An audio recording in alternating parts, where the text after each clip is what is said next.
Bismillahirrahmanirrahim. Halo semua, selamat datang di No Signal. Oke, pada video kali ini saya akan menceritakan alur film yang berjudul Diary of a Wimpy Kid. Nah, mungkin ada beberapa di antara kalian yang belum tahu ya sama film ini. Jadi film ini menceritakan tentang seorang bocil yang baru saja beranjak menjadi remaja SMP. Baru banget lulus SD nih ceritanya. Nah, karena udah remaja itu, si bocil ini pingin ngerubah gaya hidupnya layaknya seorang remaja SMP. Tapi hal yang dia dapatkan malah sebaliknya. Dia selalu saja dapat cemoohan dari orang lain. Oke, daripada makin penasaran, kita akan langsung saja ciptakan, dan inilah Diary of a Wimpy Kid.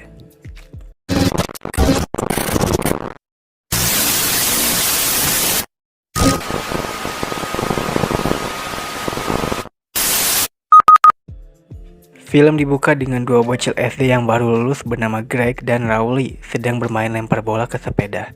Nah, di situ si Rowley bingung dan khawatir dengan hal yang akan dilewatinya saat SMP. Soalnya semua kegiatan mereka saat SD tuh gak akan pernah ada lagi. Namun Greg meyakinkannya bahwa SMP gak seburuk yang dibayangkan.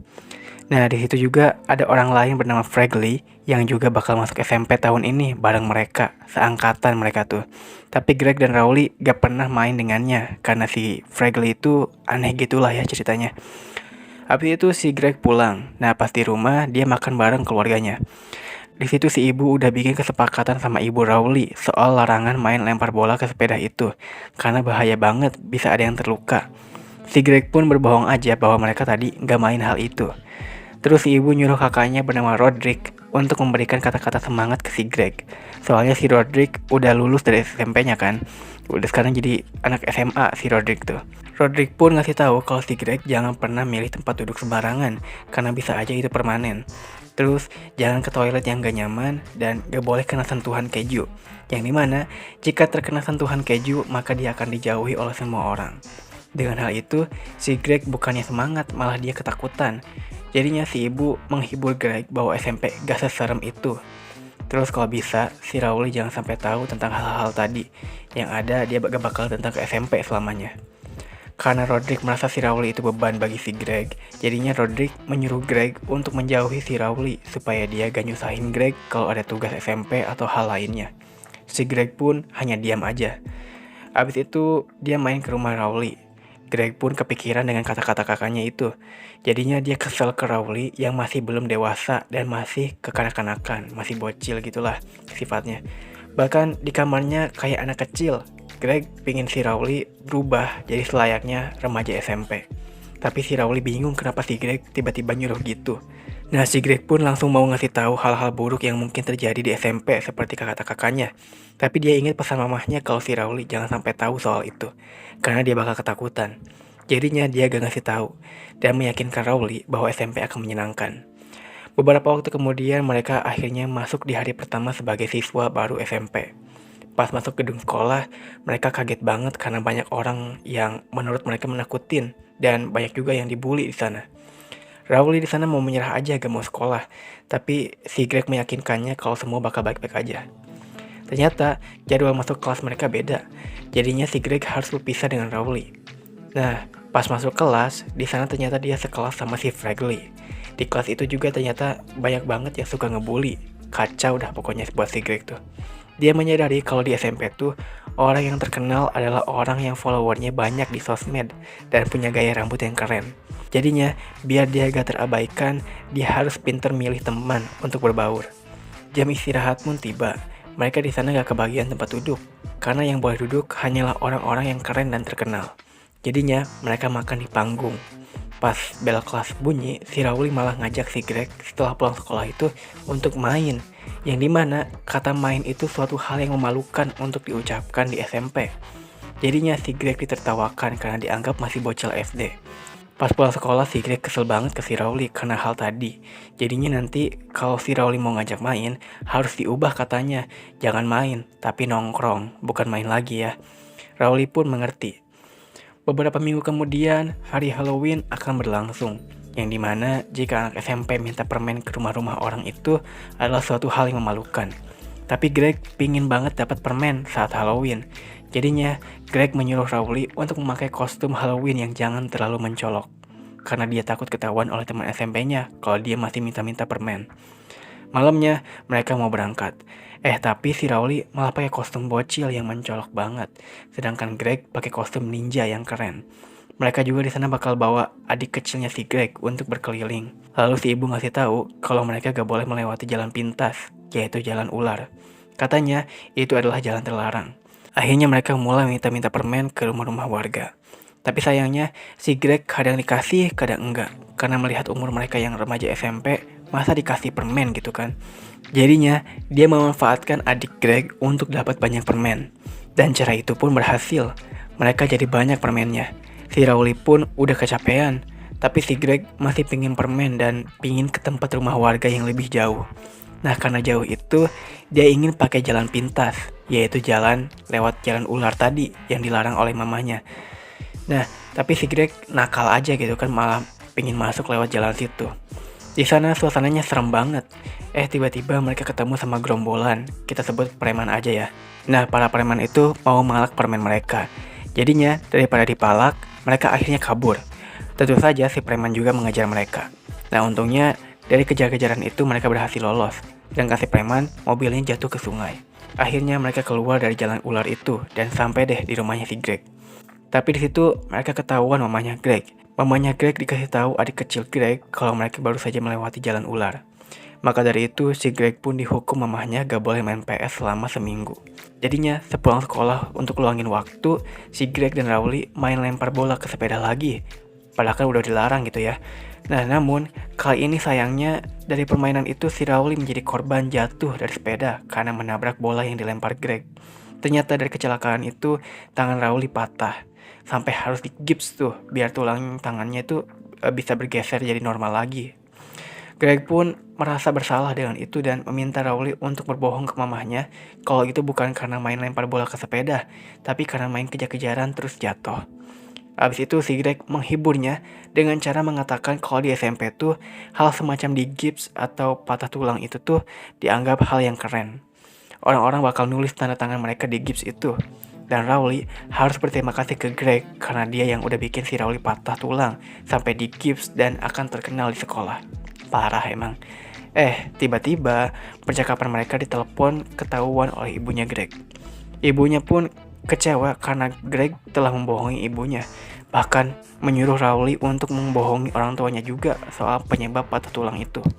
Si ibu pun ngasih nasihat bahwa si Greg harus minta maaf pada Rowley dan orang tuanya. Terus ngasih tahu kejadian sebenarnya kenapa tangan Rowley bisa patah. Si Greg pun akan mencoba nasihat ibunya itu. Namun pas dicoba, tetap aja dia gak bisa. Karena dia takut banget sama orang tua Rowley dan nasib apa yang akan menimpanya nanti. Karena menurutnya, jujur itu hanya akan memperburuk keadaan. Besoknya saat di sekolah, benar aja, semua orang yang lihat si Rowley cedera langsung menghampirinya dan menganggap Rowley itu gentle banget, keren banget gitu. Karena meskipun kesakitan masih tetap sekolah. Jadinya, sesuai dugaan si Greg, semua orang langsung memberikan tanda tangan di gipsnya si Rowley. Karena hal itu pun, keadaan jadi berubah. Si Rowley sekarang bisa duduk di meja makan kantin dan dikelilingi cewek-cewek. Sedangkan si Greg gak dapat apa-apa. Dia tetap masih jadi pecundang yang gak dikenal orang. Si Rowley jadi benar-benar diakui di sana semenjak tangannya di gips itu. Jadinya, karena gak mau kalah dan ingin diakui juga, si Greg mencoba mengikuti seleksi sebagai kartunis atau semacam ilustrator ya untuk setiap berita yang dikeluarkan sekolah.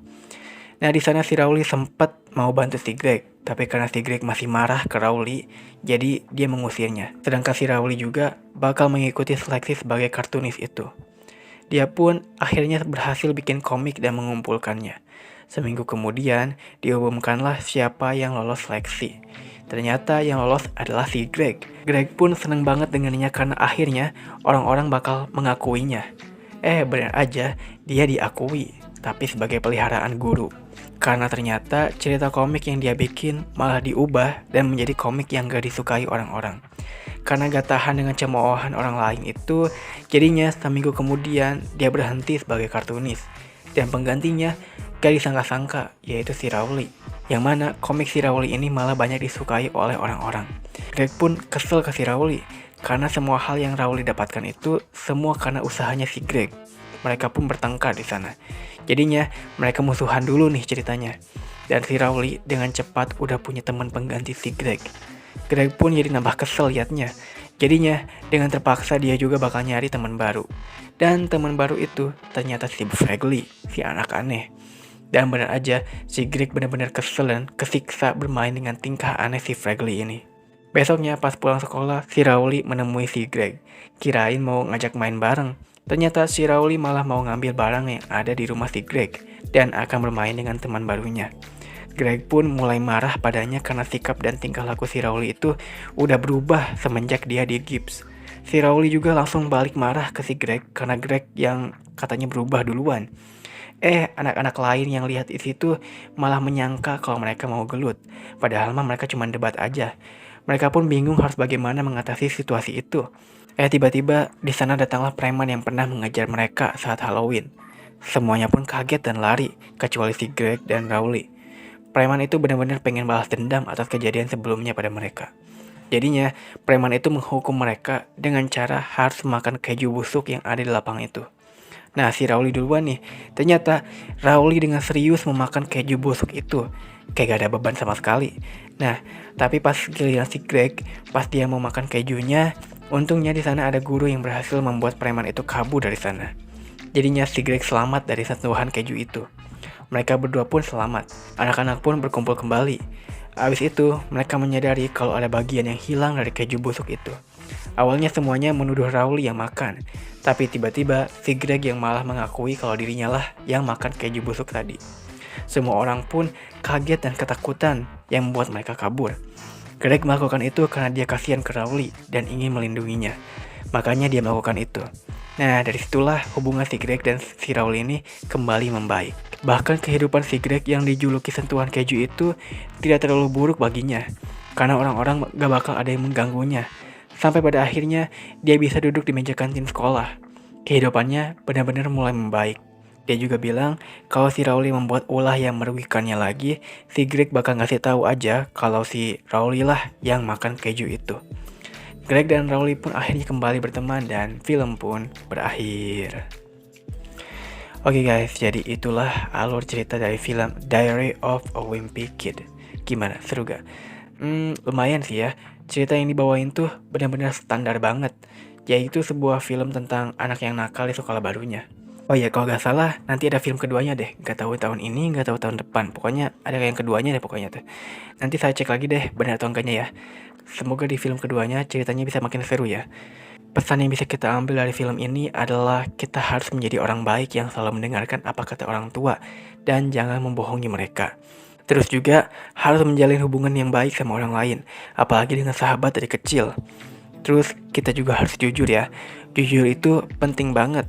Meskipun kadang akan memperburuk situasi, tapi percayalah, hal itu merupakan hal yang benar. Daripada situasinya selalu baik-baik aja, padahal itu semua adalah kebohongan. Oke, mungkin itu saja dari saya. Jaga kesehatan kalian semuanya ya, dan salam film.